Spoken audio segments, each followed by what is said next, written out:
로마서 1장 10절부터 13절까지 함께 읽습니다. 어떠하든지 이제 하나님의 뜻 안에서 너희에게로 나아갈 좋은 길 얻기를 구하노라. 내가 너희 보기를 심히 원하는 것은 무슨 신령한 은사를 너희에게 나누어 주어 너희를 견고케 하려 함이니, 이는 곧 내가 너희 가운데서 너희와 나의 믿음을 인하여 피차 안위함을 얻으려 함이라. 형제들아, 내가 여러 번 너희에게 가고자 한 것을 너희가 모르기를 원치 아니하노니, 이는 너희 중에서도 다른 이방인 중에서와 같이 열매를 맺게 하려 함이로되 지금까지 길이 막혔도다. 아멘. 오늘의 말씀은 안수사역에 대한 말씀을 전하겠습니다. 안수사역에 대해서. 안수가 사실은 얼마나 안수하는 사역이 중요한지, 그런데 그 사역이 교회 속에서 실종되었고, 거꾸로 오히려 이제 안 좋은 사람들, 좋지 않은 영성과 마음을 가진 목회자라고 하는 사람들, 또 기도원 사역하는 사람들 통해서 얼마나 안수를 통해 잘못된 길을 걸어갔고 여정을 걸어가 버렸는지 하는 걸 살펴보지만, 본질적으로 안수라는 것은 주님께서 세우신 것이고, 그리고 안수를 통해서 하나님께서 지금도 일하신다는 근원적인 부분을 말씀을 나누면서 살펴보겠습니다. 사도 바울이 10절에 보면 1장 10절의 로마서에 어떠하든지 이제 하나님의 뜻 안에서 너희에게로 나아갈 좋은 길 얻기를 구하노라. 구하노라 그 말은 기도하노라 그 말입니다. 하나님의 뜻 안에서 지금 사도 바울이 로마로 가고 싶다는 것입니다. 로마로 가서 로마에 믿는 신자들을 만나고 그들에게 다시금 복음을 전하고 설명하고, 말하자면 예수를 믿는 사람들도 항상 복음의 말씀이 필요합니다. 복음을 다시 전하는 게 필요하고, 한번 처음에 우리가 단순한 복음은 그런 것이에요. 예수님께서 이 땅에 사람의 죄를 짊어지기 위하여 오셨고, 우리의 죄를 짊어지고 십자가에 돌아가셨고, 그리고 이 예수를 믿는 사람마다 구원을 받는다. 그 예수님 십자가에 돌아가신 다음에 장사 지낸 지 사흘 만에 무덤에 계시다가 육체가 죽은 몸이, 그리고 다시금 3일 후에 부활하셨다. 그리고 승천하셨는데 다시 이 땅에 재림에 오셔서 그때는 이 땅을 심판하실 것이다 하는 것이 아주 간략한 복음입니다. 그러나 그 주님의 복음은 훨씬 더 광대하고 넓어서 최소한의 부분이 로마서 1장부터 16장까지가 복음에 대한 말씀이다 라고 지금 성경은, 로마서 1장은 그 부분을 말씀합니다.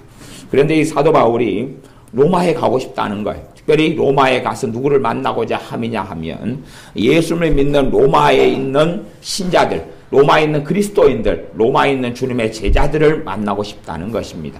예수를 믿는 사람들을 성경은 제자라 그렇게 말씀하기 때문에 주님의 12사도 70명이었던 제자들 말고 예수를 믿는 제자들, 예수를 믿는 신자들, 그리스도인들을 만나고 싶다 그럽니다.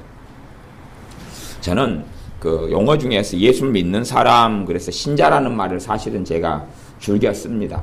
근데 또 한 가지 제 안에서는 막 신자란 말을 안 쓰고 싶은 마음이 있어요. 왜 그러냐 그러면 이 WCC 애들은 뭐라고 하냐 그러면 그리스도인이라는 말을 이제 WCC 애들은 안 쓰거든요. 안 쓰고 NCC나 WCC 애들은 안 쓰고, 이제 그리스도인, 예수님의 사람, 예수를 믿는 사람 그걸 안 쓰고 그냥 신자, 예수 믿는 사람은 일상 언어로 신자 그렇게 한 다음에, 그 다음에 힌두교 다니는 사람을 동료신자, 불교 다니는 사람을 동료신자 그래버려요. 그냥 무엇인가에 대한 믿음을 가지고 있다 그 말이에요. 하나님에 대한 믿음을 가지고 있는 사람이 아니라 일상언어로 예수 믿는 사람 신자 그러고, WCC 애들은 이제 걔네들이 발표나 걔네들의 그런 것이, 그래서 그 다음에 이제 불교 다니는 사람을 동료신자, 동료로 인정해버리는 거예요. 근데 그 모든 길이 결국은 하나님께로 가는 길이고 구원으로 가는 길이다. 그렇기 때문에 WCC 애들이 쓰는 신자라는 단어 때문에 이제 제가 즐겨 사용하는 신자라는 단어를 또 이제 좀 제가 이제 꺼리낌이 생겨요. 걔들하고는 아주 그냥 상종을 하기 싫은 그런 것 때문에 그렇습니다. 어쨌든 로마에 있는 그리스도인 예수를 믿는 사람들을 만나고 싶어요. 그래서 그걸 기도한다 그 말입니다. 그러나 하나님 뜻 안에서 때가 되면 만나고 싶은 것이지 억제로 강제로 그러기는 원치 않는데 어쨌든 기도하고 있는 것입니다.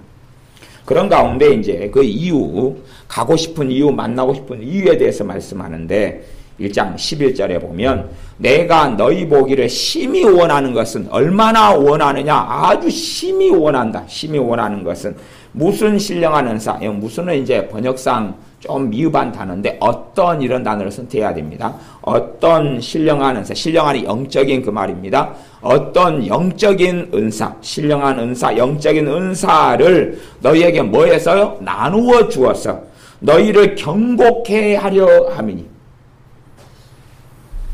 성경은 은사를 나누어 주는 은사가 부음받는 통로로 사람을 하나님은 사용하셨던 것을 봅니다. 은사와 하나님의 은혜가 나누어지고 부어진 통로로 성경 끊임없이 사람을 사용해 왔습니다. 사람이 그 통로로 사용해 왔어요. 물론 일반적인 하나님의 방식입니다. 일반적인 방식이지 모든 방법은 아닙니다. 말하자면 나 혼자 다락방에서 막 기도하다가 은사도 받고 은혜도 받고 그렇다 그 말이에요. 하지만 가장 확실하고 하나님께서 자주 쓴 방법은 성경에서 그 방법은 사람이었습니다. 또 어떨 때는 사람이 아니면 안 될 때들이 있었습니다. 말하자면 그 사람의 마음이 열려있고 회개하고 주님을 찾고 그러면 혼자 다락방에서 막 기도하면 됐지만 그 정도 믿음도 아니고 그런 신앙도 아닐 경우에 사용되는 것이 사람을 통한 방법이에요. 사람을 통한 방법. 그래서 사도 바울이 너희 보기를 심히 원하는 것은 어떤 신령한 은사를 너에게 나눠주고 싶다. 말하자면 은사의 통로가 되는 것이죠. 자신을 통하여서 로마에 있는 신자들이 뭘 받아요? 신령한 은사들을 받게 하고 싶다. 신령한 은사들이 임할 때에 너희가 견고해진다. 누구 안에서요? 예수님 안에서. 믿음이 견고해진다는 것입니다. 세상은 이 성령의 은사들, 신령한 은사들, 영적인 은사들이 없는 사람들은 믿음이 견고해지질 않습니다. 자주 의심 속에 살아가거나 아니면 하나님의 살아계신 역사들을 별로 보지 못하고 이성적으로, 단지 윤리적으로, 논리적으로 그렇게 생각하고 살아가지 확실한 믿음 속에 뿌리를 내리지를 않습니다. 물론 은사, 성령의 신령한 은사를 받았다 그래가지고 그 사람이 바른 방향으로 가는 것을 보장해 주지는 않습니다. 성령님의 은사가 그 사람을 올바른 방향으로 살게 하지는 않습니다. 그 은사를 통하여 그 사람들이 올바른 방향으로 살도록 도움을 줍니다만은 그러나 그것이 보장되는 건 아닙니다.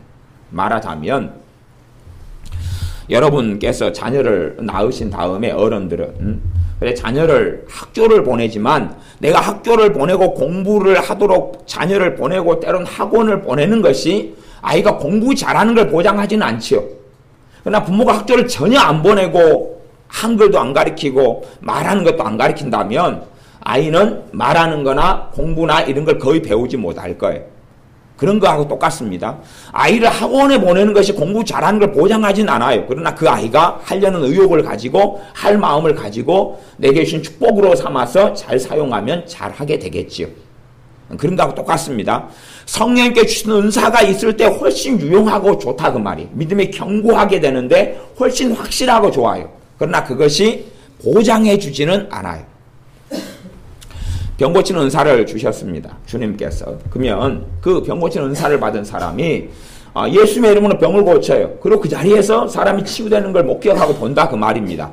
그걸 볼 때에 그 사람이 주님 앞에서 엎드려지고 겸비해지고 여기에 하나님이 살아계시다 고백할 수 있다 그 말이. 그래서 더 겸손한 사람이 될 수 있는데 거꾸로 내가 고쳤도다.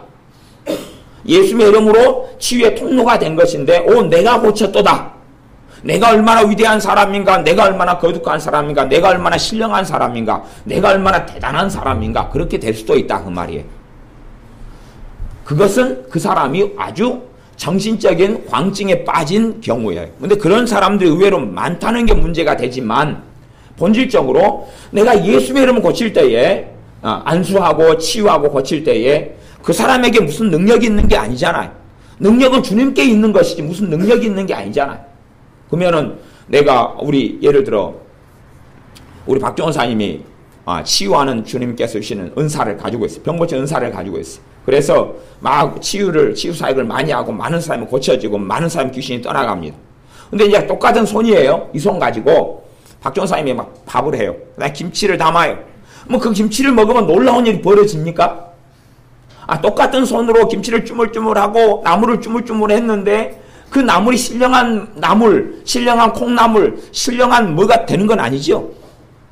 그냥 보통 사람이 하는 음식과 똑같아요. 왜 이 손에는 그런 능력은 없어요. 내가 예수님을 믿을 때에 나를 통로로 사용하셔요. 그러나 그 통로에, 그 은혜의 통로, 치유의 통로가 내가 되고 그 기름 부음이 내게 머물러 있기 때문에 내가 나누어 준다라고 성경은 그렇게 표현하기도 합니다. 그런 의미에서 사도 바울이 갔을 때에 사도 바울을 통해서 로마에 있는 신자들이 어떤 신령한 은사들을 받아서 믿음이 견고케 되어집니다. 그것 때문에 사도 바울이 가고 싶은 것입니다. 사도 바울의 교만이 있어가지고 내가 아니면 안 돼 그런 것이 아니라 사도 바울은 하나님을 알기 때문에 그 영적인 원리를 알기 때문에 어떠한 영적인 은사들은 사도 바울이 가지 않으면 되지 않는다는 것을 압니다. 사도 바울이 로마에 있는 교회에 가서 그 신령한 은사들을 나누어주는 주님의 통로가 되지 않으면 이 사람들은 어떤 부분에서는 믿음이 견고하게 되는데 느리거나 효과적이 아니거나 아니면 잘 안 되는 부분도 있다 그 말입니다. 그것 때문에 그러합니다. 방언은사 같은 경우도 거의 다시금 방언은사가 이 땅의 교회에서 사라져버릴 때가 주로 물론 흔적이 조금 남습니다만은 일반적으로 사라졌을 때가 한 AD 500년 초대교회 이후로 풍성했던 방언은사가 점점 사라진 게 그때 이후로 300년, 400년 그때는 이제 거의 없어지고 조금 남아요. 그러다가 한 500년 그때 그냥 그 역사의 기록은 이쪽 저쪽 그렇습니다만은 흔적은 조금 있습니다만은 그냥 교회에서 로마 가톨릭으로 변질된 더러운 교회가 아닌 이상한 것이 장악하면서 어찌됐든 그래도 믿는 신자들 하알에게 무릎 꿇지 않은 7천여는 교회 속에 끊임없이 남아 있었으니까 하지만 방언은사가 실종되고 없어졌다가 나타난 게 1900년 초예요. 말하자면 거의 1400, 1500년 동안 이상을 방언은사가 암흑기 속에 들어갔어요. 근데 왜 그런 일이 벌어졌냐 그러면 누가 없기 때문에 통로되는 사람이 없으니까. 통로가 되는 사람이 없어요. 그 사람을 통하여 방언은사가 임하는데 그 정도의 기름 부음 받거나 그 정도의 성령의 은사가 되는 통로되는 사람이 없기 때문에 그러합니다. 그런 사람이 없으니까 사실은 실종되고 없어져 버린 것이. 그래서 가령 우리 박전사입니다. 그러면 박전사님을 통해서 방언은사를 받은 사람 막 10년, 20년, 30년도 방언은사를 못 받다가 방언은사 받은 사람이 굉장히 많아요. 굉장히 많아요. 그러니까 통로가 되는 거죠. 그런데 다른 사람들 이봉 교사님을 통해서 방언은사 받은 사람이 굉장히 많아요. 외국에서 프랑스에서 미국에서 전화를 통해서 방언은사를 받기도 해요. 그런데 다른 사람들이라면 그런 일은 안 벌어지죠. 그 사람이 통로가 되니까. 그러니까 주님께서는 내 통로가 될 사람을 찾아요. 주님께서는 주님의 능력의 통로, 치유의 통로, 은사의 통로, 권능의 통로가 될 사람을 찾아요. 아무나를 통해서는 역사하실 수가 없으세요. 그걸 기억하셔야 됩니다. 믿는다고 해서 아무나를 통해 사람의 능력이 나타나진 않아요. 그럴 수밖에 없는 영적인 진리와 원리가 있어요. 그렇기 때문에 그 부분 때문에 사도 바울이 누구보다도 초대교회인 로마의 교회, 주님을 사랑해서 주님 때문에 핍박을 받는 걸 감수했던 로마의 교회, 그 로마의 교회 교인들에게 내가 너희 보기를 심히 원하는 것은 무슨 어떤 신령한 은사들을 너희에게 나누어 주었어. 너희를 견고하게 하는 은사를 이야기하는 것입니다. 은사는 은혜로 받는 선물을 은사라 그래요. 은혜로 받는 선물. 그러니까 일반적으로는 성령님의 은사들을 말씀하고 이야기합니다. 그렇기 때문에 그걸 나누어 주어서 견고하게 하려 한다고 믿음을 견고하게 하려 한다. 저는 예전에 저는 하나님에 대해서 불신을 했습니다. 교회를 일찍부터 다니기 시작해 5살 때 다니기 시작해도 제가 예수님 영접했을 때가 18살. 13년 동안은 교회를 그냥 다녔어요. 그냥 다녔어요. 습성적으로 다녔어요. 다녀서 맨 처음에는 집 위에 있는 집에서 하는 교회 다녔다가 그다음 천막교회 좀 오래 다녔다가 그 다음에 이제 중학교 정도 돼가지고는 이제 제가 세례받은 그 교회로 옮겼어요. 그 교회로 옮긴 다음에도 교회에서는 세례받으라 그랬어요. 자꾸만. 세례받으라 그랬는데 사실 제가 예수님을 안 믿는데 뭐 세례를 받겠어요. 그러니까 그때 되면 제가 땡땡이 부활절 되면 교회 안 가고 성사일 되면 자존심이 얻어먹으러 가면 안 된다. 네, 제가 친구들 그러고 내가 내 얻어먹으러 교회 간 사람 아니야? 그러면서 하나님에 대해서는 안 믿었어요. 의심이 있고 불신이 있었어요. 그게 이제 그 죄가 좀 들어와 있었어요. 그 다음에 예수님을 영접하고 방언이 터지고 은혜를 받은 다음에도 한 번씩 뭐가 솟아나냐면 의심이 솟아났어요. 의심이. 왜? 제가 어릴 때부터 키워왔기 때문에 의심이 한 번씩 솟아났어요. 의심하고 싸우는 제 방법은 뭐였냐 그러면 그냥 방언이었어요. 왜냐하면 갑자기 그냥 7월 31일 날 방언이 막 터지고 임했거든요. 제가 고등학교 2학년 때 예배당에서 함께 기도하는 제 어머니라든지 목사님 사모님이라든지 막 함께 있는 데서 저는 방언이 터졌거든요. 그러니까 그런 상황 속에서 제가 의심이 한 번씩 올라오면 제가 방언을 했어요. 방언을. Why can why this, why this. 봐라. 내가 전혀 알지 못하는 이것이 어디서 왔느냐. 하나님의 살아계시기 때문에 예수님의 이름을 통하여 영적인 어느 방언이 왔구나. 로스 캄바 why this 로스 라디스 로켄 why this 호니스 호켄 why this 로비스. 도대체 내가 알지 못하고 내가 방언을 기도하려 그러면 무슨 말을 할지 전혀 모르는 상태에서 내게 나오는 거거든요. 그 다음 말도 모르고 그 다음 말도 모르고 그 다음 말도 모르고 나오는 건데 그것을 내가 지금 어디에서 받았겠느냐. 내가 기도하면서 예수님의 이름으로 주님을 찾고 회개하면서 임한 방언. 그러니 하나님은 살아계시지 않느냐. 안 그러면 내가 조작하고 만들어내야 되고 짜집게 해야 되거나 그런 이상한 이 땅에 존재하지 않는 언어 같은 그런 것은 내가 신경도 안 쓰거나 전혀 모를 터인데 그러면서 제가 의심하고 싸운 제 방법은 사실은 방언이었어요. 한참 의심만 오면 방언을 했어요. 의심만 오면 봐라 제가 제 입으로 방언하면서 저한테 하는 말이 야 봐라 하나님이 살아계시니까 이걸 하지. 봐라 하나님이 살아계시니까 이걸 하지. 내가 뭐 미친 거냐 지금 정신이 멀쩡해가지고 아까 공부하고 멀쩡해가지고 아까 수학 문제 풀고 멀쩡해서 아까 영어 하다가 멀쩡해서 아까 낮잠 자다가 멀쩡해서 내가 이러고 있는데 내가 미친 것도 아니고 내가 방언을 지금 하고 있는데 하나님이 살아계신 증거가 아니냐. 그래서 제 믿음이 그러면서 의심하고 싸워서 의심을 물리쳤어요. 의심하고 싸우는 것도 의심이 자꾸 일어났어요. 한참 한 반년 정도는 계속 일어났던 것 같아요. 그러니까 방치해둬 버리면 의심이 깊어지면서 하나님의 은혜가 사라지고 없어져 가거든요. 죄니까 마귀의 영향력 속에 죄를 통하여 들어가기 때문에 의심하고 방언을 통해 저는 싸웠어요. 그렇기 때문에 기본적으로는 이 은사를 통하여 제 믿음이 견고하게 된다는 걸 저는 그걸 통해서 경험한 거죠. 경험했어. 예를 들어서 은사 중에서 기도의 은사가 있어요. 기도 은사. 기도 은사를 일반적으로 그냥 중보기도 은사라 그러죠. 예수님을 영접한 순간에 기도 은사가 임해요. 기도 은사가 임하면 기도가 일단 하고 싶은 마음이 자주 일어나고 막상 기도할 때 기도가 쉽고 문제가 생기면 기도 은사가 자꾸 작동을 하는 경향이 있어요. 얼마나 이 기도 은사가 더 강할런지 그렇지 않을런지는 이제 그 사람하고 주님과 관계하고 또 엮어져 가는 부분이 있지만 예수님은 어떤 사람 영접하자마자 기도 은사를 받는 사람이 있어요. 기도 은사를 받으면 그 사람 믿음이 견고해지겠어요? 그렇지 않겠어요? 견고해지겠죠. 왜 그러냐 그러면 기도 은사를 받아 기도할 때 되면 마귀의 공격에서 일정하게 보호를 받아버리거든요. 기도 은사가 없다 그러면 기도할 때 보호를 못 받아요. 은사가 능력이기 때문에 보호가 나타나요. 근데 은사가 없을 때는 능력이 없기 때문에 기도하려 그러면 기도하기 싫어요.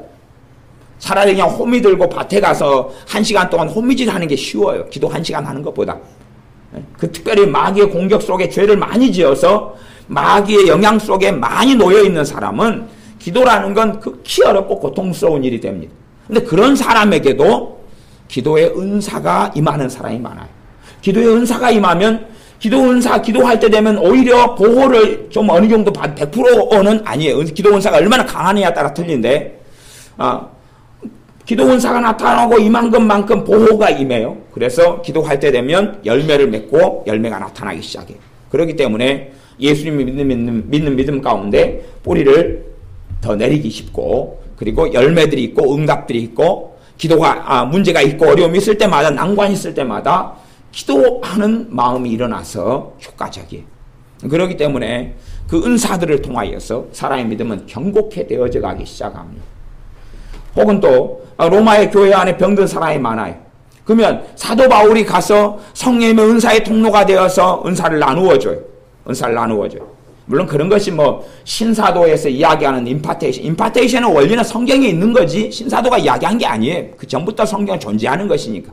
어쨌든 간에 뭐 신사도가 뭔지 잘 모르시죠. 제껴놓고 아는 사람은 다 알아서 그 복잡한 문제가 있어요. 신학적으로. 근데 어쨌든 간에 성령의 은사가 사람을 통로로 해서 주어진다고 지금 성경이 이야기하고 있고 성경은 그렇게 내내 입증해 왔어요. 어떻게 입증해 왔냐 그러면 신명기 마지막 장 마지막 절에 보면 모세가 하나님께 가기 전에 모세가 자신의 시종인 여호수아에게 안수합니다. 왜냐하면 여호수아가 모세 다음에 바통을 이어서 이스라엘의 지도자가 돼야 되기 때문에 그렇습니다. 여호수아가 모세에게 안수를 하니까 지혜의 신으로 성령 하나님께서 여호수아에게 임하셨다고 성경이 증거합니다. 그 다음에는 여호수아가 자신에게 주어진 하나님의 짐을 감당하면서 그 길을 걸어갔습니다. 넉넉히 승리할 수 있었던 이유가 모세의 안수에 있었지. 모세의 안수를 통하여 지혜이신 성령님께서 임하신 사건에 있었습니다. 그렇지 않으면 여호수아가 넉넉하게 감당하지 못했을 것입니다. 또한 사울 왕이 청년 사울, 열등감이 있고 때론 겸손도 있고 그러면서 잊혀진 사람, 그 청년 사울이 사무엘 선지자를 만나서 기름을 붓습니다. 이렇게 안수하는 것, 기름을 붓는 것 이런 것이 다 연결되는 부분입니다. 기름을 붓습니다. 기름을 부을 때 그에게 성령 하나님께서 임하시면서 새 마음, 새 사람이 되었다고 성경은 증거합니다. 그 다음에 이제 주님을 배신하고 하나님을 배신할 때까지는 그 기름 부음과 그 성령의 역사와 새 마음이 있었습니다. 그러다가 하나님을 점점점 배신해가고 돌아서 갈 때마다 이것이 약해져 갔다가 이제 어느 때 하나님 관계가 끝나기 때문에 없어져 버렸지. 그 다음에 하나님께서 사무엘 선지자를 또한 부르셔서 젊은 아주 청소년 같은 이런 다윗을 하나님이 선택하십니다. 그리고 다윗에게 기름을 부어서 두 번째 왕으로 미리서부터 이렇게 선택해 놓으십니다. 그리고 그 기름 부음을 받은 다음부터 다윗은 굉장히 놀라운 삶을 살아갑니다. 다윗은 집안에서는 잊혀진 아들이에요. 버림받은 아들 같은 사람이 다윗입니다. 그렇기 때문에 그 당시에 왕 이상의 권력과 왕 이상의 존경을 받고 그렇게 하나님께 쓰임받았던 사무엘 선지자, 제사장의 일을 했던 사무엘 선지자가 집에 와도 아버지는 다윗은 버린 자식이기 때문에 부르지를 않습니다. 그래서 자식이 또 없냐고 자꾸 물으니까 그때야 그 막내 아들 하나 그놈이 있다고 부릅니다. 그게 다윗입니다. 근데 그 다윗은 시골에서 있고 혼자 늑대 1이 곰이 있는데 혼자 양을 쳐요. 목숨을 걸고. 그때 곰이 와도 그래 양을 훔쳐가면 다윗이 그 청소년 때에 곰하고 달라들어 곰을 찢어버렸다 그랬어요. 곰 아가리를 찢어버리고 막 그 성경에 그런 이야기 나옵니다. 입을 주둥이를 찢어버렸다 그랬어요. 삼손 같은 그런 능력이 임했던 거죠. 그 능력이 임해서 그런 일들을 행하고 살았습니다. 그렇기 때문에 사실은 물맷돌 사건, 골리앗하고 한탕 붙을 때도 물맷돌만으로 이긴 거, 물맷돌에게 권능이 임하고 그러지만 이미 그건 익숙한 것이에요. 특별한 게 아니고 그냥 힘없고 어린아이 다윗이 골리앗 그 놀라운 2m 60, 2m 80, 3m 가까이 되는 골리앗하고 어마어마하게 싸우니까 막 상대가 안 된다. 그게 아니라 이미 다윗은 양치기 할 때부터 곰하고 골리앗하고 싸우면 지들이 비슷할 거 아니에요. 곰하고도 찢어버린 사람이에요. 그런 이야기를 지금 다윗은 증거하고 있어요. 자기가 그렇게 살았다고. 사자하고도 싸웠고 곰하고도 싸워요. 무기가 어디 있는데요. 맨손으로 주로 싸우는 거죠. 그러니까 사실은 골리앗도 그런 정도의 하나예요. 그러니 다윗이 골리앗 보고 거기에서 너는 칼과 단창으로 나오지만 나는 여호와의 이름으로 나아가노라. 맞지요? 그건 믿음의 고백이지만 그것은 이미 다윗에게 확고한 것이에요. 그러니 골리앗 볼 때 우스운 거예요. 왜 자기가 맨날 이 어린 소년 때부터 싸워 이겼던 사자 곰하고 그 정도 나이비밖에 안 되거든요. 해볼만 하거든요. 하나님의 권능과 기름 부음이 임해 있기 때문에 그러는 것이. 성경을 앞뒤로 잘 해석하지 못한 사람들은 꼭 거기에서 그냥 다윗은 보잘것없는 어린아이 아주 그냥 우리하고 평범한 청소년 같은 아이라고 생각하는데 이미 그 전에 선지자 사무엘의 기름 부음을 통해서 그런 놀라운 성령의 역사와 새 마음과 권능을 입었던 사람이. 그러니까 삼손 정도하고는 다를지 몰라도 그게 비가한 권능과 하나님의 성령의 권능과 전쟁하는 권능을 입었어요. 그렇기 때문에 골리앗 정도는 그냥 짝대기 들고도 해결할 수도 있었을 수 있어요. 아니면 손으로도 상대할 수 있을지 몰라요. 그것을 성경에 더 앞에 가고 뒤에 하고 그런 부분을 살피면 알 수가 있죠. 마찬가지로 선지자 엘리야 선지자가 자신의 후계자로 엘리야 선지자는 이제 하나님과 깊은 관계 속에서 기름 부음과 능력이 임했던 사람입니다. 그러나 그 다음 후계자로 자기의 바통을 이어서 선지자 사역을 해야 되는 권능과 능력의 사람을 고를 때는 엘리사를 하나님이 고르라 그랬습니다. 그러나 엘리사 선지자에게는 엘리야 선지자를 통한 갑절의 영감과 기름 부음이 왔어야 됐고, 그렇지 않으면 가능하지 않았습니다.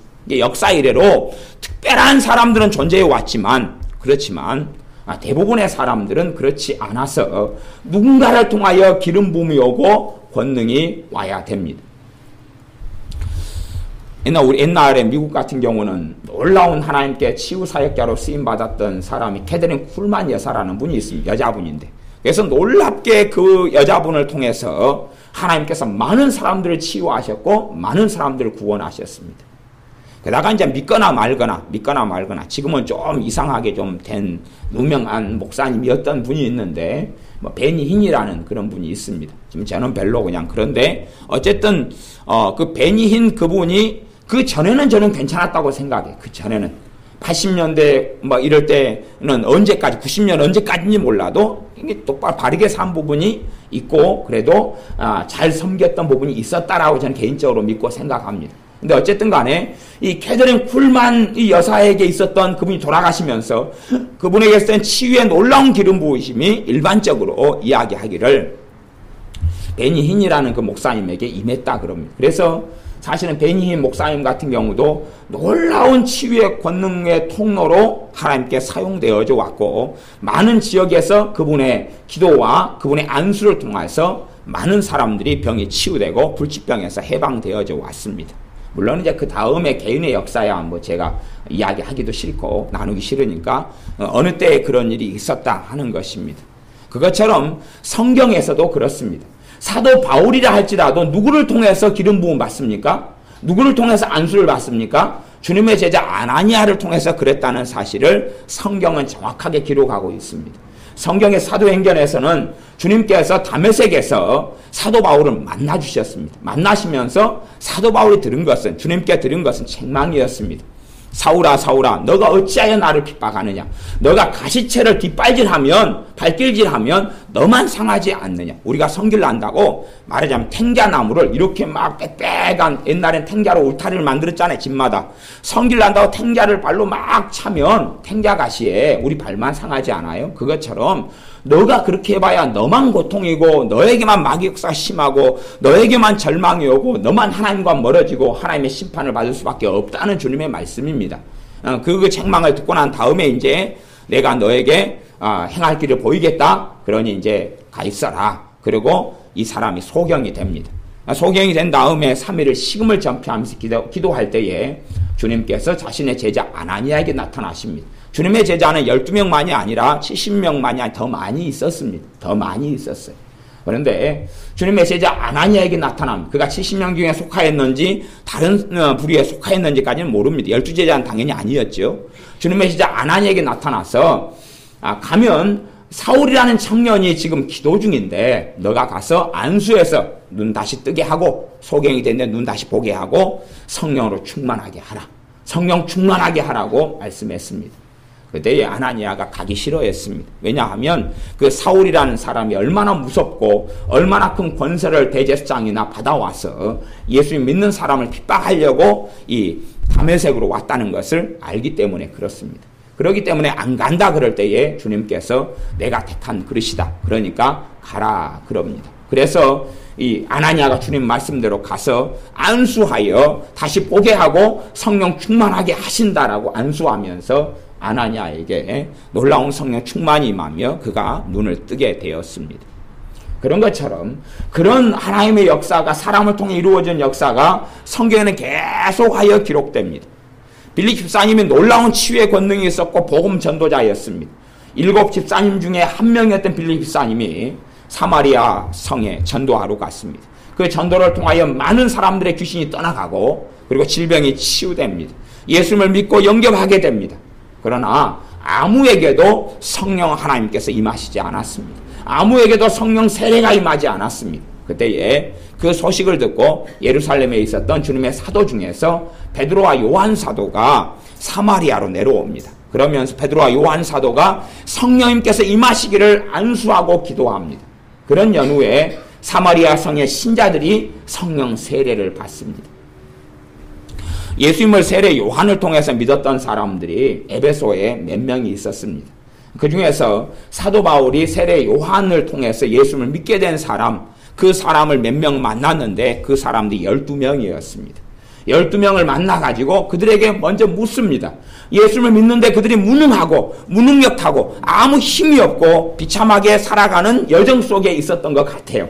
묻습니다. 그들에게 보자마자 너희가 믿을 때에 성령님을 받았느냐? 너희가 믿을 때에 성령님께서 임하셨느냐라고 물었습니다. 그때에 그 사람들은 우리는 모른다.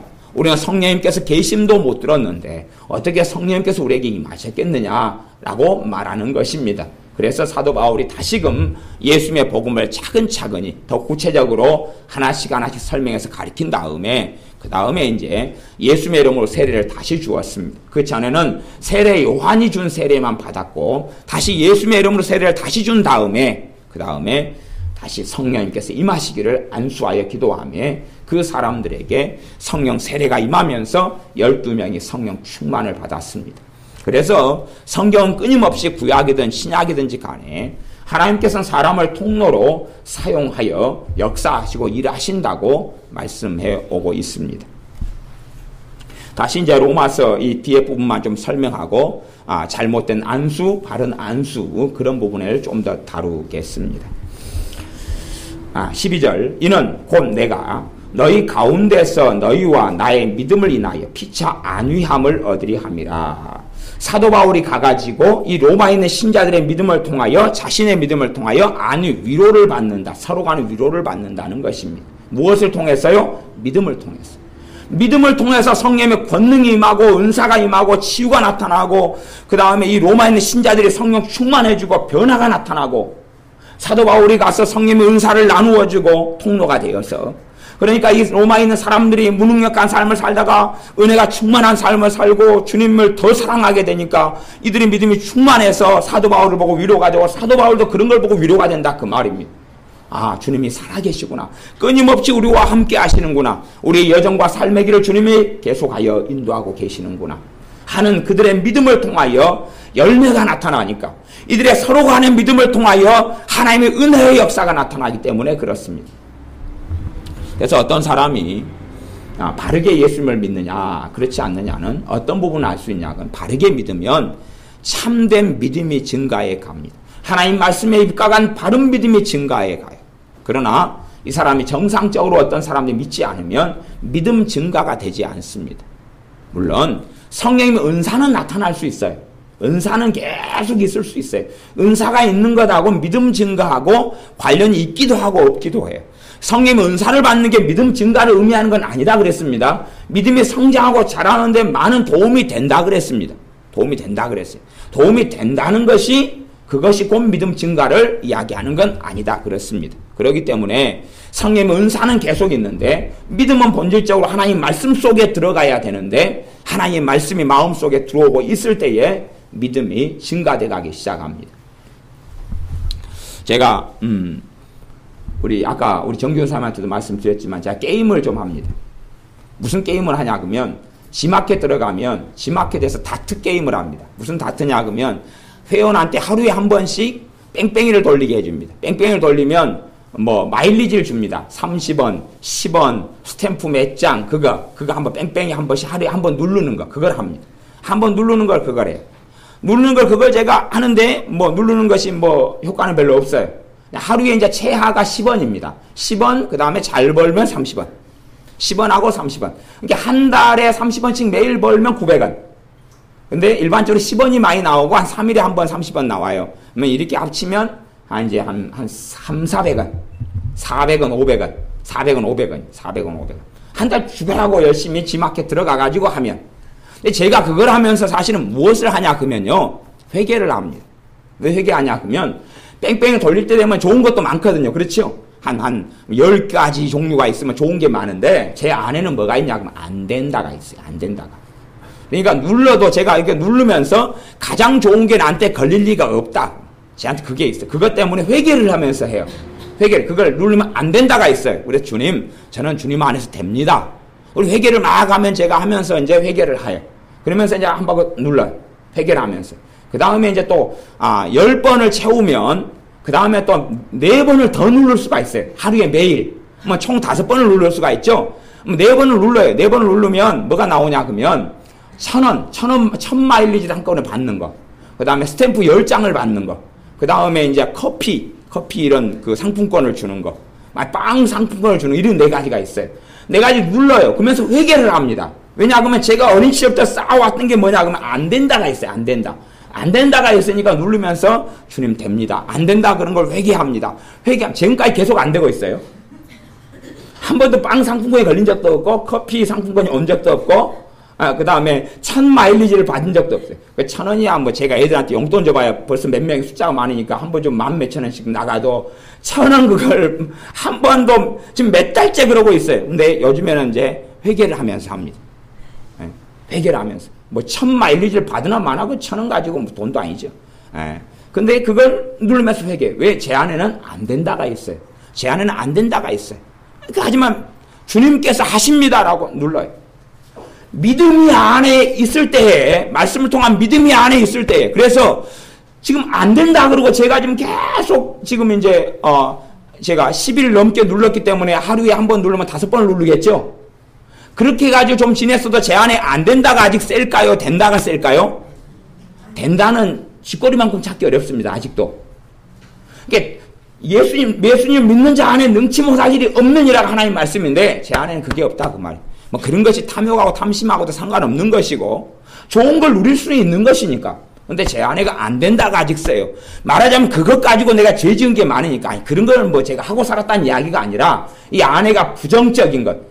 예수님 없이 살아오는 것. 하나님 말씀이 없이 내가 뭐 그런 것 될 리가 있느냐. 내가 뭐 좋은 것을 얼마나 보고 살까. 내 인생에 이만큼 살면 뭐 되지. 더 좋은 하나님의 능력과 은혜와 성령 충만함 속에 뭐 내가 어떻게 들어갈까. 그런 거 있잖아요. 욕심 탐심하고 전혀 다른 영역들 속에서. 근데 안 된다가 대부분이다 그만. 안 된다가. 그러니까 주님 내가 됩니다. 주님 내가 그렇게 부정적으로 살고 불신하고 산 걸 회개합니다. 그리고 5번씩 버튼 눌러도 제 아내가 주님 안에서 된다라는 믿음이 아직은 안 생겨요. 왜? 내 살아온 인생수만큼 안 된다고 살아왔기 때문에. 예수님의 말씀 속에 내가 거해서 그 믿음이 역사하도록 안 했기 때문에. 오히려 불신앙 속에 역사하기 때문에. 그래서 그 버튼을 뭐 1000번을 누리든 100번을 누리든 그런 데 의미 있는 게 아니고 그 회개 기도를 까먹으니까 버튼을 누르면서 회개하는 거예요. 말일 때까지는 이제 5번씩 누르면서 회개하고, 물론 매일 생각나서 누르는 건 아닙니다만은, 다시 이제 월 초로 돌아가면 한 번씩 누르면서 회개하고, 뭐 언제가 되면 제 안에 이제 말씀이 믿는 자에게 능치 못할 일이 없느니라는 말씀이 어릴 때부터 역사하기 시작하겠죠.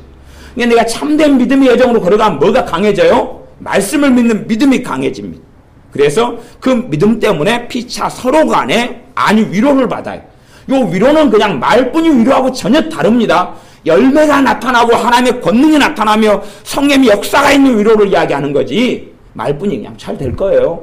염려 마세요. 뭐 어쩌지 되겠죠. 뭐 산입에 거무줄 치겠습니까? 뭐 굶어 죽겠습니까? 뭐 이때까지 살아왔는데 뭐 더 살아봐야 어쩌겠습니까? 걱정하지 마세요. 보니까 나이가 70살이시구만요. 뭐 10년만 더 버티면 될 것 같아요. 20년만 더 버티면 될 것 같아요. 염려 마세요. 그런 게 위로가 아니죠. 그런 게 위로가 아니죠. 아이고, 저 애들 말 안 들으니까 버려버리세요. 뭐 애들 가지고 뭐 좋은 일 볼 일 없어요. 꼴보기 싫은 놈들 뭐 결혼한다 그러니까 땡겨쳐버리고 다 모른 척 해보세요. 그런 게 위로가 되는 건 아니잖아요. 삶 속에 실제로 하나님의 살아계심과 말씀을 통해서 성취되는 것을 누리고 그 은혜와 성령의 권능이 나타나야 진짜 위로가 있는 것이. 참된 위로는 성령 하나님의 역사하심이 있어야지만이, 말씀이 하나님의 말씀 믿음 속에 역사해야지만이 참된 위로는 있어요. 그렇기 때문에 그런 위로를 이야기하는 것입니다. 뭐 상담을 통해 말뿐인 그런 위로를 이야기하는 게 아닙니다. 성경은 그런 걸 이야기 안 해요. 그런 건 별 볼 일 없는 거예요. 진리를 통한 위로가 아닌 건 능력이 없어요. 마음 안에 하나님의 평강을 가지고 하나님의 기쁨을 가져오고 하나님의 용서하심과 내 죄 사함과 내 마음을 새롭게 하는 그런 진정한 위로를 가져오지 못합니다. 13절, 형제들아 내가 여러 번 너희에게 가고자 한 것을 너희가 모르기를 원치 아니하노니, 가고자 한 것을 여러분이 좀 알았으면 좋겠습니다. 이는 너희 중에서도 다른 이방인 중에서와 같이 열매를 맺게 하려 함이로되 지금까지 길이 막혔도다. 그러니까 사도 바울이 여러 번 가려고 로마에 가려고 막 시도했던 이유는 이 로마에 있는 신자들도 다른 지역에 있는 이방인들, 갈라디아 땅, 소아시아 땅, 부르기아 땅, 뭐 길리기아 뭐 지역들 그런 여러 이방인들처럼 뭘 맺게 하려고요? 열매를 맺게 하려고. 사도 바울이 가기를 정말 원하는 걸 사도 바울이 가면 열매를 맺도록 도와줄 수 있으니까. 열매를 맺도록 은사가 임하고 기름 부음이 임하고 성령 충만이 임하고 하나님 말씀의 진리를 더 가르치고 복음을 더 깊이 가르쳐서 삶 속에서 인생사 속에 아름다운 열매를 맺게 할 수 있으니까. 그러니까 내가 너희에게 가고자 한다 하는 것입니다. 어떤 이든 그렇게 말할 겁니다. 당신이나 나나 똑같이 뭐. 당신이나 나 똑같이 뭐. 그런 이야기가 아닙니다. 그런 이야기가 아니에요. 지금은 이제 이 안수 사역, 기름 부음 사역, 또 안수를 통해서 치유하는 것, 안수를 통해 귀신을 쫓아내는 것. 사실은 그런 거에 대한 믿음들이 이제 한국 교회에서나 전 세계 교회에서 실종되고 사라져 버립니다. 하지만 성경은 사실은 굉장히 중요하게 가르치기 때문에 로마서 복음을 이야기하는 이 서두 1장에서 그런 이야기를 하고 있어요. 1장에서. 사실은 어떤 면에서 2장, 3장, 3장, 6장, 7장, 8장 다 어마어마하게 중요한 장들이 포진되어 있는데 별로 중요하지 않은 이야기 같은 것을 이 중요한 복음을 이야기하는 로마서에서 1장에서 이런 부분을 꽤 길게 쓴다는 것을 이해를 하셔야 됩니다. 그래서 이제 악한 사람들일수록 안수를 잘못 사용합니다. 그러니까 마음의 심령이 악한 사람들은 안수를 할 때 그 사람이 귀신의 통로가 되어서 누가 들어가요? 귀신이 들어가요. 내가 미혹의 영에 들려있다 그러면 미혹의 영이 침투에 들어가 버려요. 그런 일들이 벌어집니다. 그런 일들이 간간히 벌어져요. 그렇기 때문에 어떤 이들은 안수 받는 것을 주의하라 그런 지혜로운 말을 할 수밖에 없습니다. 사실은 그러나 그것이 실제로 어떤 미혹행에 사로잡힌 사람이 있다. 그래서 내가 그 안수를 받는다 그래서 미혹행에 또 바로 들어오는 성질하고는 또 다릅니다. 들어올 수도 있고 안 들어올 수도 있어요. 들어올 수도 있고 안 들어올 수도 있어요. 왜냐하면 내가 주님을 향하고 있는 한은 많은 문제가 없지요. 실제로 1000명 교회에서 목사님이 미혹행에 들었다. 1000명 교인을 다 안수했다. 그때 미혹행이 다 들어갔다. 그럼 말이 안 되는 이야기가 되거든요. 말이 안 되는 이야기. 그 사람이 영적으로 깨있고 성령 역사 속에 있으면 좋은 안수는 받아들여지고 좋지 않은 것은 자연히 효과나 열매가 없게 됩니다. 왜냐하면 그 사람이 주님께 속하였기 때문에 그렇습니다. 그러나 그렇지 않는 사람은 이 잘못된 심성을 가진 사람이 잘못된 영을 가진 사람과 만나면 더 심해지고 더 악해져 갑니다. 그런 일들이 있기 때문에 안수를 아무에게나 함부로 아무 곳이나 가서 받지 말라. 그런 부정적인 이야기를 할 수밖에 없습니다. 그러나 반면에 이제 사실은 제가 목회하는 제 입장으로서 사역을 하는 제 입장으로서도 사실 좀 곤란한 이야기는 있습니다. 어떤 곤란한 이야기냐 그러면 사실 우리 사역하는 사람 입장에서도 이렇게 안수를 하고 하잖아요. 제가 안수를 별로 하는 걸 별로 안 좋아하는데 실상은 이제 안수를 할 때 되면 제가 주님 앞에서 이 손에 남은 능력이 없거든요. 그렇죠? 근데 주님께서 명하셨어요. 너희는 안수하라. 기름을 바르고 안수하면서 병을 고치고 안수하면서 하나님 앞에서 교인들, 성도님들 섬결하라고 말씀하셨어요. 그게 하나님의 명령이기 때문에 그렇기 때문에 안수를 이제 하게 되어져요. 근데 문제는 성도님들 안수할 때 되면 귀신의 역사, 그 사람에 있는 귀신의 역사가 저한테 타고 올라올 수도 있어요. 타고 올라와요. 제가 안수를 막 집회 때나 하다 보면 팔이 여기까지 마비가 돼요. 근데 그걸 좀 방치해두면 여기까지 타고 올라와요. 마귀 역사가 뻣뻣해 공격을 받아요. 그 사람들의 역사는 귀신이 타고 들어와서 팔을 공격해요. 그러면 굉장히 팔이 공격이. 그래서 제가 이번에 부흥 집회 때 안수를 하다가 아마 어떤 사람이 그 미혹행이 많이 들린 분이 계셨어요. 그러니까 안수를 딱 한 다음에 제 팔이 공격을 받아가지고 지금도 이제 그 다음에 공격을 받아보니까 팔이 부어버렸어요. 이쪽에 부었는데 지금 붓기가 지금 덜 빠졌죠, 지금. 보이세요? 이렇게 좀 많이 부었었는데 지금 이제 많이 깔아앉았죠, 이게. 그래갖고 제가 그 공격을 받아가지고 팔이 아파서 안수를 제가 집회 끝날 때까지는 못했어요. 이게 말하자면, 이제, 그 사람이 막 마귀 역사 속에 있는데, 마귀 역사 속에 있어요. 그러면 자기는 이제 내가 뭐 예수님을 찾고 예수빛 찾고 오면 막 마귀 역사 안 할 줄 아는데 타고 공격해버려요. 오히려 이제 그 사람이 마귀 역사 쎄가지고, 안수를 해주면 마귀 역사 쳐버려요. 사역자를 쓰기 때문에, 이렇게 손 마비 같은 게 와요. 이게 보통 이제 우리 교인들을 제가 안수하고 그럴 때는 마격사 이렇게 거의 없고, 마격사가 아무리 많이 한다 그래도요, 영적인 권위 속에 있는 사람은 마격사가 치고 올라오기보다는 오히려 하나님의 능력과 은혜가 타고 내려가요. 그렇기 때문에 좋은 열매가 나타나죠. 그러니까 여러분이 안수를 받을 때 뭐 내게 있는 마격사가 목사님 손을 쳐버리면 어떨까? 그런 염려는 하실 건 없어요. 그런 염려는 하실 건 없는데, 간혹가다 강팍하거나 교만하거나 미혹행에 잡혀있거나 그러면 이제 또 여러 가지 기타 등등의 이유 때문에 마격사가 안수하면 손을 타고 올라와요. 공격에 들어와 버려요. 그러면 지금도 이제 아직 뻣뻣하고 이거 특별한 사고 있는 손이 아니거든요. 이게 안수 때문에 그래요. 안수 때문에. 그렇기 때문에 사도 바울이 디모데에게도, 자신의 영적 아들이며 주의 종 디모데에게도 너가 경솔하게 안수하지 말아라, 함부로 안수하지 말아라고 말씀해요.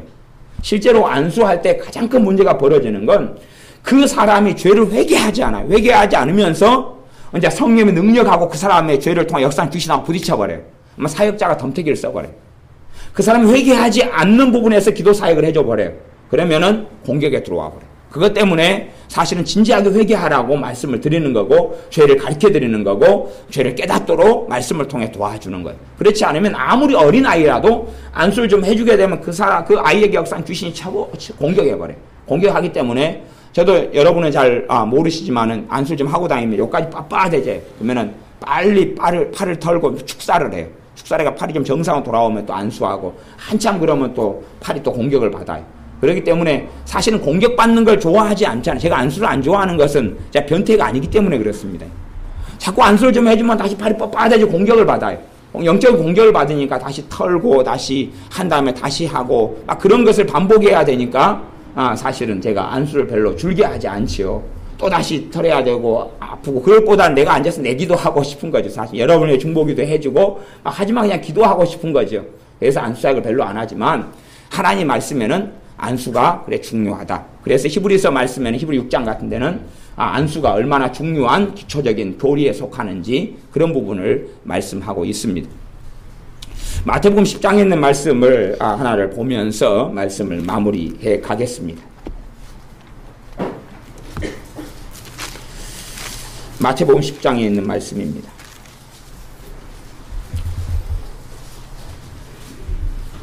마태복음 10장 40절부터 42절까지 제가 읽고 말씀을 마무리하겠습니다. 너희를 영접하는 자는 나를 영접하는 것이요, 나를 영접하는 자는 나 보내신 이를 영접하는 것이니라. 너희를 영접하는 자는 나를 영접하는 것이. 이게 문제가 되는 게 이제 주의 종하고 관계가 문제가 됩니다. 이제 주의 종이 인간적, 육적인 사람이 아주 많습니다. 아주 많습니다. 그렇기 때문에 아무나 주의 종의 타이틀을 가지고 있다 해서, 그래서 주의 종으로 인정은 하고 목사님이라는 자리에 있기 때문에 존경은 할 수 있어요. 존경하는 것하고 그 사람이 말하는 얼토당토한 것을 받아들이는 것은 전혀 다른 문제입니다. 그가 모세의 자리에 앉았고, 주의 종이기 때문에, 목사님이기 때문에 설교자의 자리에 앉았고, 그러니까 하나님의 종의 자리에 있기 때문에 존경은 하는 것하고 그 사람이 다 맞다 그런 건 전혀 아닙니다.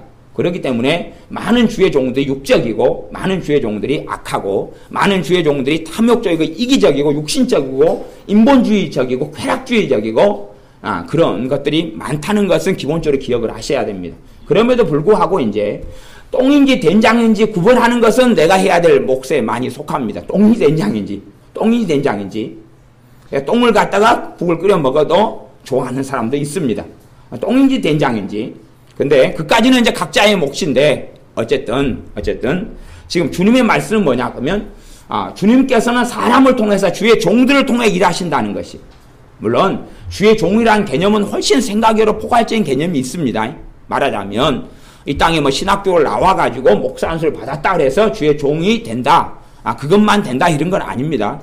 미국 같은 데나 다른 서구의 시스템 속에서는 신학교 아니고도 목사 안수를 받아서 그냥 교회 회중들이 이 사람 우리 목사님으로 하자 그러면 목사님이 되는 거예요. 그것이 그런 시스템, 그걸 회중교회라 그럽니다. 그리고 사실은 그런 시스템은 현 시대에서는 많이 있어야 된다 그렇게 봅니다.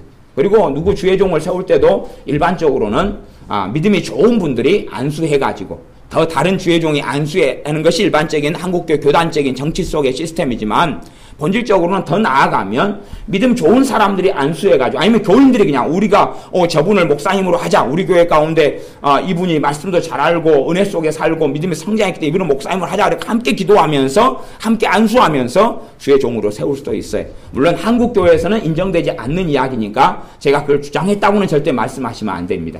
신학교를 나와가지고 목사님이 되셔야죠. 하지만 신학교를 나와서 주의 종이 됐다 목사님이 됐다 그랬지만 그 사람을 하나님의 주의 종으로 인정했느냐 하는 것은 다른 문제입니다. 우리는 판단할 수 없으니까 주의 종으로 인정해주고 존경을 한다 그 말이에요. 그러나 하나님께서 주의 종으로 인정하느냐 그것은 미지수입니다. 그리고 실제로 많은 경우 주님께서 주의 종으로 인정하지 않는 사람이 많습니다. 왜 그러냐 그러면 주의 종의 자격과 자질이 성경에 나왔습니다. 디모데를 통해서 디도를 통해서 이미 성경에 그대로 말씀했어요. 거기에 합당하지 않은 사람은 주의 종이겠어요? 아니겠어요?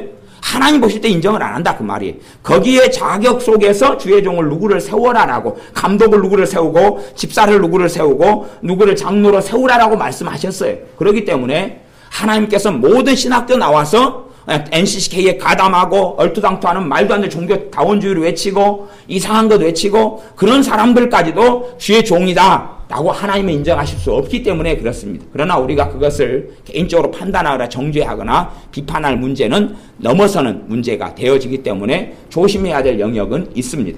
그래서 주의 종의 이름으로 주님의 이름으로 있기 때문에 존중하지만 그 사람들 똥인지 된장인지까지는 우리가 비판하고 정죄하는 문제가 아니라 알아봐야 되는 문제가 존재한다 그 말입니다. 그래서 이제 어쨌든 주님께서는 너희를 영접하는 자는 나를 영접하는 것이요. 기본적으로 첫째는 사도들이었고요. 그 다음 나아가서는 주님의 제자들에 대한 이야기고 나아가서 주의 종들에 대한 이야기입니다. 주의 종을 주님의 종으로 영접하면 누구를 영접하는 것이? 예수님을 영접하는 것이. 예수님을 영접하는 것이고 예수님을 영접하는 사람은 예수님을 보내신 하나님 아버지를 영접하는 것이다. 이게 이제 문제가 되는 게 사람과의 관계가 심각한 문제가 된다는 것을 생각하셔야 됩니다. 그래서 이 영적인 독불장군, 나만 혼자 믿으면 되지. 그런 독불장군들이 심각한 어리석음 속에 들어갈 때는 일반적인 경우지 예외적인 경우가 되는 건 아닙니다. 그러니까 어떤 영적인 독불장군들이 100명이 있다. 나는 그래도 나 혼자 성령 충만해. 나 혼자 교회 안 다니고도 괜찮아. 물론 다닐만한 교회가 현 시대에 거의 없다는 것은 사실이에요. 없다는 건 사실이에요. 없으면 가정교회라도 이제 같이 모이기 시작해야 돼. 영적으로 교제하고 기도하고 만나는 사람들이라도 있어야 된다 그 말이에요.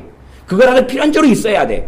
내가 있는 지역에서 영적으로 교류하고 그게 교회가 참된 교회는 그거예요. 정말로 성령 충만하고 기도하고 주님 사모하는 사람들이 어느 때든지 함께 교제하고 사귀고 함께 기도하고 중보기도하고 사랑하고 그게 교회예요. 그래서 이 교단적인 시스템 속에서 현대화된 교회의 모양이 성경에서는 하나님 말씀하신 교회하고는 많이 다른 것도 있고 중복되는 것도 있다. 그런 것입니다. 그런 걸 이해하셔야 됩니다.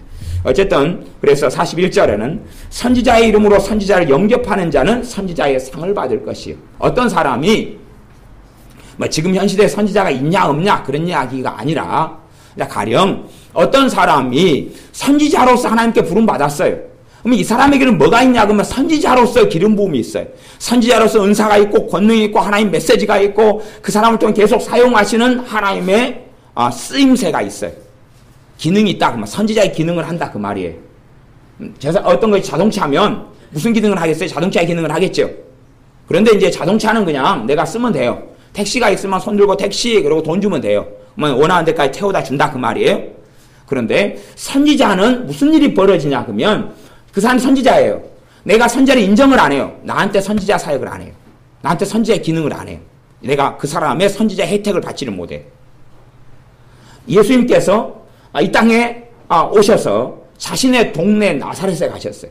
갔는데 요 본문에서도 그런 이야기가 같이 있습니다. 근데 가셨는데 여기 보실 필요 없어요. 예.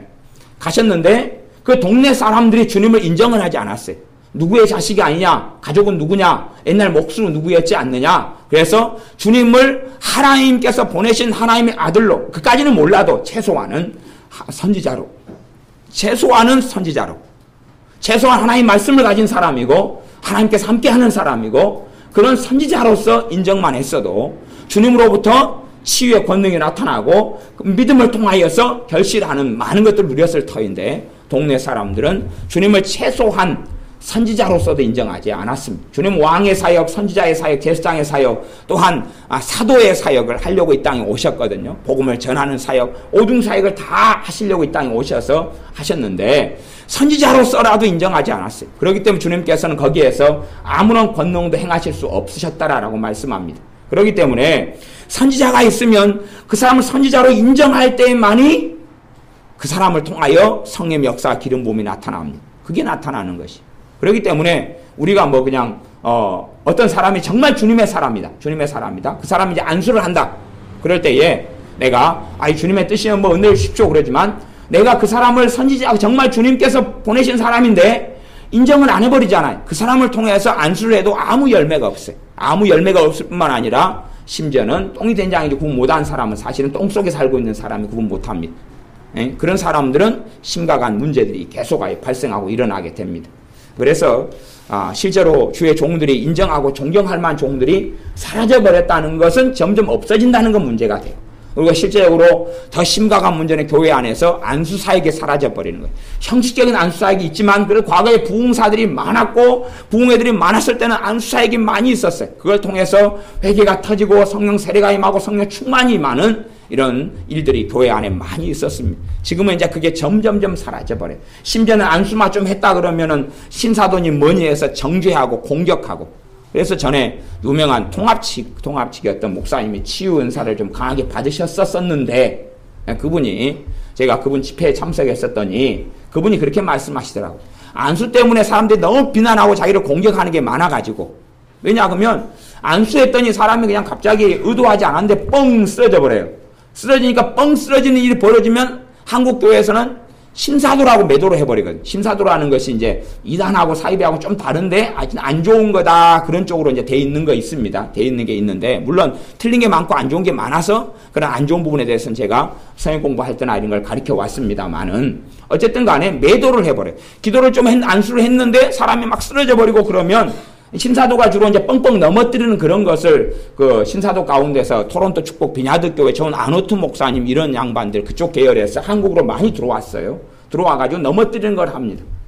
그러니까 우리나라에도 그 송기시 장로님 치유사역 하실 때 되면 넘어뜨리는 걸 같이 해요. 근데 송기시 장로님 넘어뜨리는 거야 저는 뭐 나름대로 괜찮다고 생각해요. 근데 이제 스태프진들이 넘어뜨릴 때 되면 좀 문제들이 많이 있어요. 무슨 문제가 있냐 그러면 안 넘어지면 교만한 사람이고 안 넘어지면 막 강팍하고 뭐 그런 이상한 막 생각과 사상을 가지고 있는 부분에서는 아주 잘못된 영역 속에 그래서 손장님 같은 경우도 스태프진들을 똑바로 가르쳐야 되는 말씀으로 넘어지는 것이 그걸 추구하는 것의 위험성도 가르쳐야 되고 그거에 대해서 잘못된 것도 다 정리해야 되는 문제가 있습니다.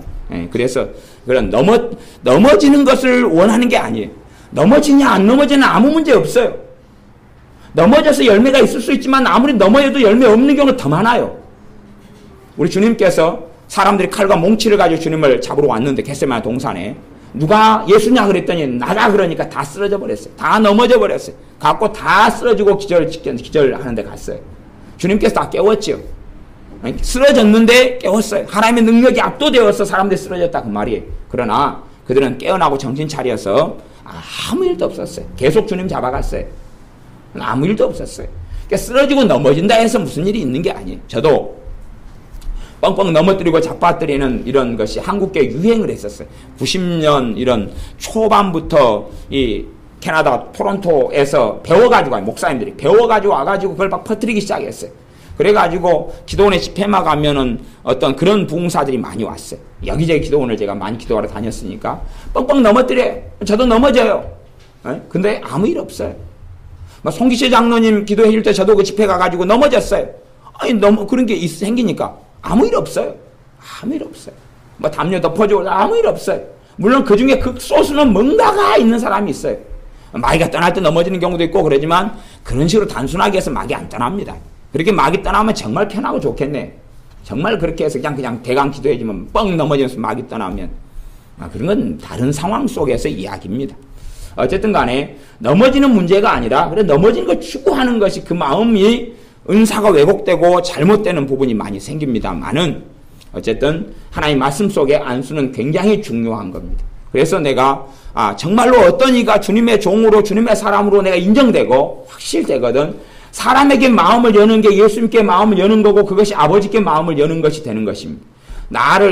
내가 보낸 자를 영접하는 자는 나를 영접하는 것이고 나를 영접하는 자는 아버지 하나님을 영접하는 것이라고 했던 이 마태복음 10장의 말씀처럼 어떤 사람이 주의 종이면 주의 종을 인정하는 것 그러면서 이제 기도를 받는다 그러면 그의 열매 혜택을 받는 것입니다. 그래서 똥이 된장인지 잘 구분하시면서 잘못된 사람들의 안수를 받지 않고 피하는 것 중요하고 하지만 실제로 제가 이제 사역을 많이 해보면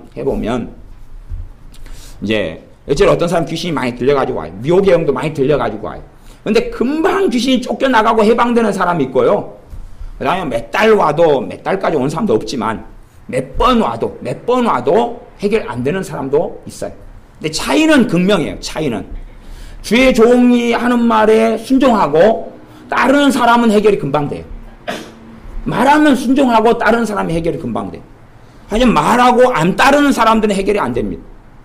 그러면 주의 종들이 잘못된 주의 종들이 많기 때문에 무슨 이야기를 자꾸 하냐 그러면 잘못된 주의 종들은 첫째 돈 이야기. 진짜 주의 종은 돈 이야기 안 합니다. 돈하고 그 사람 귀신 쫓겨나가는 것하고 상관없어요. 죄하고 상관이 있어요. 죄하고. 그러니까 그런 잘못된 영역은 일고의 가치가 없어요. 돈 이야기, 이 사람 완전히 탐심, 탐욕에 사로잡혀 있는 사람일 가능성이 농후. 정말로 참된 주의 종이면 무슨 이야기 하냐면 말씀 이야기하고요. 죄 이야기하고 주님 이야기, 십자가 이야기. 그거 말고는 별로 할 이야기 없어요. 이해되십니까? 그쪽 영역만 지금 이야기한다 그 말이. 어떤 부분에 죄가 있으니까 이 부분을 회개하셔야 됩니다. 아니 복음 이야기, 말씀 이야기, 예수님에 대한 이야기 그런 이야기 정도지요. 그러지 뭐 엉뚱하게 이번에 당신은 하나님의 은혜가 임하려면 빨간 옷을 입고 오셔야 됩니다. 아니면 당신 하나님의 은혜가 임하려면 자식을 하나님께 바쳐가 신학교를 보내야 됩니다. 당신이 신학교를 가셔야 됩니다. 뭐 그따위 이야기 안 한다 그 말이. 그런 것은 자기의 영역이 아니에요. 그런 이야기를 하는 사람은 이미 이 사람 잘못됐구나. 그런 걸 알 수가 있어요. 그러니까 예언을 해주더라도 예언 가운데서 막 얼토당토하는 예언들이 있어요. 말하자면 하나님의 말씀은 항상 조건적이에요. 조건적. 기도하면 응답해주고 그것도 믿음으로 기도하면 응답해주고 그런 거죠. 근데 그냥 예언이 되니까 아무 조건이 없이 너에게 좋은 일이 생기리라. 너가 지금보다 훨씬 더 아름다운 자리에 서리라. 너가 지금보다 더 위대한 하나님의 영광을 보리라. 아무 조건이 없어요. 그러면 그건 거짓말이다 그 말이. 아무 조건이 없이. 그러면 예언 안 받았으면 그런 일이 없겠네요. 예언 받았으니까 그런 일이 벌어지겠네요. 그러니까 사람들은 자기가 아무 일도 하지 않고 그런 황홀한 예언을 들으려고 해요. 그러니까 그런 사람하고 맞는 사람들이 예언이랍시고 그런 걸 해줘요. 그런데 너가 정말로 겸손하면 더 낮아지면 하나님의 큰 은혜가 임하리라. 성경에 있는 거예요 그거. 그치요? 겸손한 자에게 하나님의 은혜가 있다는 베드로 사도를 통한 말씀들부터 해서 야고보서도 말씀이 많이 있잖아요. 그런 것. 하나님 말씀은 조건적이라는 사실. 교만하면 하나님이 너를 치시고 대적하시리라. 그러면 맞는 거구나. 그런데 그런 것 없이 앞으로 너에게는 은혜의 날만이 펼쳐질 것이다. 지금은 젊었을 때까지 당시 힘들었지만 노년이 돼서는 큰 하나님의 은혜 속에 휩싸이게 될 것이다. 아무 조건 없이. 그런 것은 잘못된 예언이다 그 말이. 그것처럼 우리가 병원에 가서 내가 치과 의사에게 이빨을 치료하러 갔어요. 그러면 어떤 것에 대한 지시에 우리는 순종해야 돼요? 이빨 치과 치료하는 지시는 순종. 입 벌리세요? 더 크게 벌리세요? 계속 벌리고 있으세요?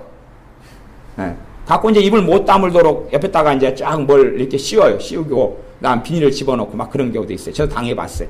입 벌리라는 게 더 크게 벌리고 다물지 마세요. 다물지 말고 입으로 다시 컵에다가 물 아그러글 해가지고 부으세요. 그러면 그렇게 하고 갈 때 나중에 각을 하나 지금 처방했으니까 그거 사가지고 가서 각을로 해가지고 치료되는데 병균 침입하지 않도록 하세요. 그러고 그 부분에는 순종해야 된다 그 말이. 그러니까 어떤 주의 종이 참된 주의 종은 그쪽 영역에서만 이야기하는 거예요. 딴 부분이 아니에요. 딴 부분이 아니에요. 당신이 사는 집이 야리무리게 하기 때문에 다른 집으로 이사 가셔야 됩니다. 막 그따위 소리 안 한다 그 말이에요. 그런 게 아니에요. 그런 게 아니라 그 영역에 있어서 이야기하고 그 부분에 있어서 순종할 때 그쪽 영역이 해결돼 간다 그런 말이에요. 그런 부분에서 참된 주의 종은 이야기하고 그럴 때에 그 주의 종의 이야기에 순종하는 것이 그 권위에 순종하는 것이 물론 그 부분만 그러는 거예요. 그러지 뭐 주의 종이 남의 교회까지 간섭해가지고 당신이 교회 옮기셔야 됩니다. 어디 떠나셔야 됩니다. 어쩌셔야 됩니다. 그따위 이야기하면 그건 아니에요. 그건 다 개인에게 다 다 개인의 자유의지에 달린 거기 때문에 어디 교회를 옮기십시오, 어쩌십시오, 어디를 가십시오, 그딴 이야기는 안 해요. 그러니까 주의 종들이 잘못된 사람이 굉장히 많으니까 여러분이 기본적인 지혜를 가지고 그런 걸 분별을 하셔야 됩니다만은, 그러나 하나님의 방법은 사람이고 사람을 통해서 역사 이르러 구약이든 신약이든 지금까지 내내 행해 오셨다는 가장 기본적인 하나님의 방법은 이해를 하셔야 돼요. 그래서 교회 안에서야 뭐 안전한 관계들이기 때문에 여러분이 기도를 받으실 때나 이럴 때 마음을 열고 기도를 받으시고 그때 더 많은 좋은 열매들이 나타나게 되어집니다. 또한 여러분들이 나중에 그런 하나님의 은사들의 기름 부음 받고 그리고 준비되어지고 겸손케 되어지는 가운데 다른 사람들을 섬기고 나아갈 때에 함께 주님을 닮아가며 더 선하고 아름다운 열매들을 사도 바울이 원했던 대로 또한 주님께서 원했던 대로 우리의 삶 속에 더 선하고 좋은 열매들이 맺어질 것입니다. 기도하겠습니다. 아버지 하나님, 우리가 주님께서 사람을 통하여 일하시며 역사하시는 것을 배우고 듣사오매 우리에게 분별력을 더하여 주셔서 똥인지 된장인지 악한 정말로 주의 종이라는 감투는 쓰고 있지만 늑대와 이리인지 아니면 참된 주의 종인지 분별할 수 있는 지각과 분별력을 주시며 지혜를 허락하여 주시옵소서. 그리하여 잘못된 사람들과 만나 미혹되고 어리석은 길로 빠지지 않게 하시되 참된 주의 종을 만나 또한 참된 기도의 사람, 주님의 사람을 만나서 도움을 받을 때에 마음을 열고 선지자를 선지자로 영접하고 주의 종을 주의 종으로 영접하여 주님께서 사람을 통하여 우리에게 열매 맺게 하시는 좋은 열매를 누리게 하여 주시옵소서. 열매로 알지니 말씀하셨던 대로 참된 주의 종은 참된 열매를 맺혀 나가고 악한 자는 악한 열매를 맺혀 나가오매 우리가 우리의 삶 속에 참된 성령님의 역사와 진리를 통하여 아름다운 열매들을 맺어가게 하여 주시옵소서. 예수님의 이름으로 기도하옵나이다. 아멘.